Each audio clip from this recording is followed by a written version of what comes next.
Hi friends, welcome to my YouTube channel Mahitha vlogs.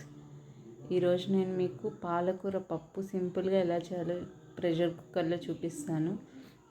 చూడండి, పాలకూర ఎంత ఫ్రెష్గా ఉందో. ఆకులను మనం నీట్గా క్లీన్ చేసుకోవాలి.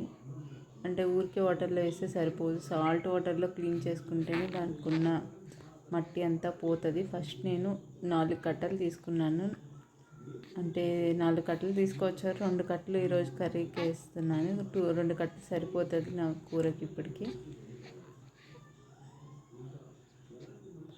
పాలకూర హెల్త్కి చాలా మంచిది. నేను రీసెంట్గా నాకు ప్రెగ్నెన్సీలో ఉన్నప్పుడు నాకు పాలకూర ఎక్కువ తీసుకోమన్నారు.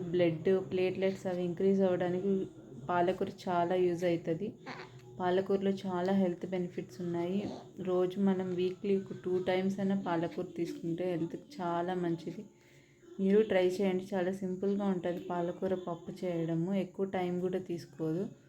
సో ముందు నేను 2 పాలకూర కట్టలు తీసుకొని నీట్గా ఒలుచుకున్నాను. కాడలు అవి లేకుండా. కాడలు వేస్తే అంత టేస్ట్ ఉండదు. సో కాడలు లేకుండా నేను తీసుకున్నాను. సో నీట్గా తీసుకొని ఆకులు బాగా సాల్ట్ వేసి క్లీన్ చేసుకోవాలి. ఆ క్లిప్ మిస్ అయింది నేను సాల్ట్ వేయడము. సో నీట్గా సాల్ట్ వాటర్లో నీట్గా క్లీన్ చేసుకోవాలి. అప్పుడే అనుకున్న మట్టి అంతా పోతుంది. అలా 2-3 టైమ్స్ వాష్ చేసుకోవాలి. నీట్గా వాష్ చేసుకొని అప్పుడు నీళ్ళు లేకుండా ఆకును మొత్తం పిండుకొని ఒక దాంట్లో వేసుకోవాలి. నేను చూపించాను కదా, నేను అలా మొత్తం ఆకంతా తీసేసుకొని ఒక ప్లేట్లో వేసుకున్నాను. తర్వాత వాటిని ఆకులుగా వేస్తే కూర అంత బాగోదు చూడడానికి. సో మనం నీట్గా చిన్న చిన్న ముక్కలుగా కట్ చేసుకోవాలి. ఆకుని కట్ చేసుకుంటే అప్పుడు నీట్గా బాయిల్ అవుతుంది. కూరలో కూడా ఇట్లా ఆకులుగా లేకుండా బాగా పప్పుతో మిక్స్ అయ్యి చాలా బాగా వస్తుంది. సో మనం ఈ ఆకుని నీట్గా కట్ చేసుకోవాలి. చూపిస్తాను చూడండి. ఆకుని ఇట్లా తీసుకొని కొంచెం చిన్న చిన్న ముక్కలుగా కట్ చేసుకుంటే బాగుంటుంది. పాలకూర ఎంతమందికి ఇష్టమో కమెంట్ చేయండి. నాకైతే ఫస్ట్ అయితే నేను పాలకూర పెద్ద ఇష్టంగా తినేదాన్ని కాదు, కానీ ప్రెగ్నెన్సీ టైంలో నాకు డాక్టర్ ఎక్కువ సజెస్ట్ చేశారు, ఇది హెల్త్కి చాలా మంచిదని. సో నేను ట్రై చేశాను, అప్పుడు తినడం స్టార్ట్ చేశాను. సో నాకైతే నార్మల్గా అంత అనిపించేది కాదు ఫస్ట్ స్టార్టింగ్లో తింటున్నప్పుడు, కానీ తినే కొద్దీ హెల్త్ మంచిదని తెలుసుకున్నాక ఎక్కువ తీసుకున్నాను. వీక్లీ 2 అలా తీసుకునేదాన్ని పాలకూర ప్రెగ్నెన్సీ టైంలో. నా ప్లేట్లెట్స్ అవి ఇంక్రీజ్ అవ్వడానికి, బ్లడ్ అవి కరెక్ట్గా ఉండడానికి హెల్ప్ అయింది. దాంతోపాటు దానిమ్మ గింజలు కూడా నాకు సజెస్ట్ చేశారు. ఈ 2 చాలా ఇంపార్టెంట్ బ్లడ్ వాటికి. సో నీట్గా కట్ చేసుకొని ఒక దానికి తీసుకొని తర్వాత నేను 2 కట్ల ఆకుకి నేను ఫుల్ గ్లాస్ పప్పు తీసుకున్నాను. మేము పప్పు ఎక్కువ తీసుకుంటాము. మీకు ఇంత అవసరం లేదు, ఆకు ఎక్కువగా కావాలి అనుకుంటే మీరు ఆకు ఎక్కువ తీసుకొని పప్పు తగ్గించుకోవచ్చు. మేము పప్పు ఎక్కువ తీసుకుంటున్నాము. ఫుల్ గ్లాస్ తీసుకున్నాను. ఆ పప్పుని నీట్గా 2-3 టైమ్స్ వాష్ చేసుకోండి. దానికి ఉన్నదంతా మట్టిపోతుంది. తర్వాత మట్టి అంటే అదే తెల్లగా ఉంటుంది కదా, అది పొట్టంతా పోతుంది.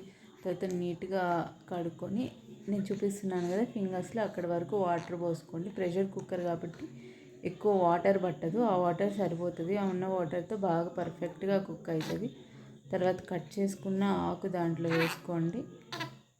ఆకు వేసుకొని దాంట్లోనే ఒక 6 పచ్చిమిర్చి తీసుకున్నాను నేను. మేము ఎక్కువ స్పైసీ తినము, ఎందుకంటే బాబు ఉన్నాడు, చిన్న బాబు, తను ఎక్కువ తినలేడు కాబట్టి మేము ఒక 6 తీసుకున్నాను. మీరు ఒక 8-10 వరకు వేసుకోవచ్చు, పర్లేదు, కారం అంత ఉండదు. నేను ఒక 6 పచ్చిమిర్చి తీసుకున్నాను. 6 పచ్చిమిర్చి తుంచి వేసుకున్నాను. మీరు తుంచి వేసుకోండి అలాగే.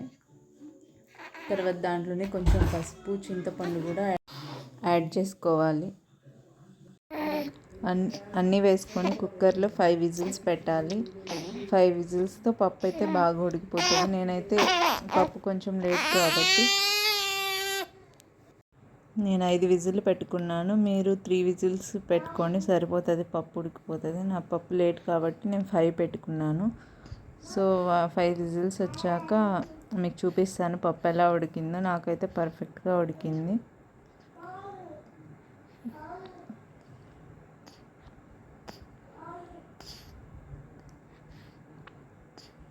సో 5 విజిల్స్ వచ్చేసాక ఓపెన్ చేసి చూపిస్తున్నాను చూడండి.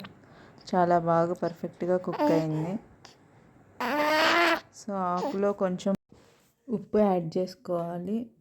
యాడ్ చేసుకొని ముద్దకం ఉంటుంది కదా, దాంతో మెత్తగా వెనుపుకోవాలి. చూడండి వీడియోలో చూపించినట్టు. చూడండి ఆకంతా బాగా పర్ఫెక్ట్గా వాటర్ అంతా కరెక్ట్గా సరిపోయాయి నాకైతే నేను వేసిన దానికి. దాంట్లో నేను కొంచెం కల్లుప్పు వేసుకున్నాను. కల్లుప్పు వేస్తే అన్నిటికీ టేస్ట్ వస్తుంది సాల్ట్ కంటే కూడా. సో అది ముద్దకంతో మెత్తగా ఎనుపుకోవాలి. చూడండి నాకైతే పర్ఫెక్ట్గా ఉడికిపోయింది. ఇట్లా మెత్తగా ఎనుపుకొని తర్వాత దానికి పోపు పెట్టుకోవాలి. పోపు పెట్టేది కూడా నేను మీకు వీడియోలో చూపిస్తాను. పాలకూర పప్పు హెల్త్కి చాలా మంచిది అన్నాను కదా, అది మనం వీక్లీ 2 times తీసుకుంటే ఇంకా చాలా హెల్త్ బెనిఫిట్స్ వస్తాయి మనకి. అలాగే చిన్నపిల్లలకు కూడా పాలకూరతో చాలా వెరైటీస్ చేసి పెట్టచ్చు మనం. వాళ్ళకి కూడా హెల్తీగా ఉంటారు.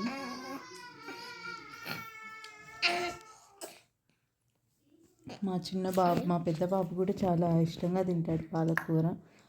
పెద్ద బాబుకు 2 years ఉంటాయి. తనకు ఆకుకూర అంటే చాలా ఇష్టం. ఆకుకూర పిండి వడియాలు వేసుకొని తింటే కాంబినేషన్ చాలా బాగుంటుంది. తనకు కూడా చాలా ఇష్టము.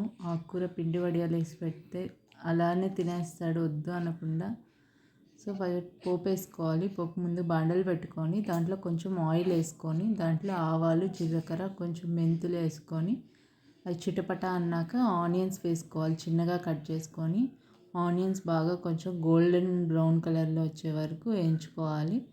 బాగా ఆనియన్స్ వేగాక దాంట్లో కరివేపాకు వేసుకొని అదంతా పోపు అంతా పప్పులో వేసుకోవాలి. నాకైతే ఈ పప్పు చాలా ఇష్టము. మీలో ఎంతమందికి పాలకూర పప్పు ఇష్టమో కమెంట్ చేయండి. మీరు ట్రై చేస్తే మీకు ఎలా వచ్చిందో కూడా నాకు కమెంట్ చేయండి. ఇది చాలా ఈజీ ప్రాసెస్. కుక్కర్లో మనం విజిల్ పెట్టేస్తే జస్ట్ 1/2 hour కూడా తీసుకోదు. జస్ట్ అవన్నీ కట్ చేసుకొని అవి కొంచెం టైం తీసుకుంటాయి, కానీ కర్రీ అయితే చాలా ఈజీగా అయిపోతుంది. దీంట్లో ఇంకా టొమాటో వేసుకునే వాళ్ళు కూడా వేసుకుంటారు, కానీ మేమైతే వేసుకోము. ఏమో ఆ టేస్ట్ అంత నచ్చదు మాకు. ఇదైతే చాలా అంటే ఆకుపప్పు అన్ని టేస్ట్ బాగా తెలుస్తూ ఉంటాయి. ఇది మాకు ఇష్టము. సో అట్లా వేయించాక కరివేపాకు వేసుకొని బాగా ఫ్రై చేసుకోవాలి.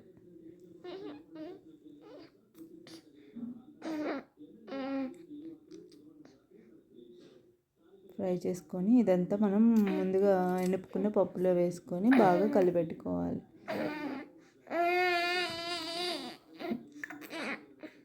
బాగా కలిపెట్టుకుంటే అంతే, వేడి పాలకూర పప్పు రెడీ. మీరు ట్రై చేసి మీకు ఎలా వచ్చిందో నాకు కమెంట్ చేయండి. ఈ వీడియో మీకు నచ్చినట్లయితే లైక్ చేసి, షేర్ చేసి, సబ్స్క్రైబ్ చేయండి. Thank you for watching.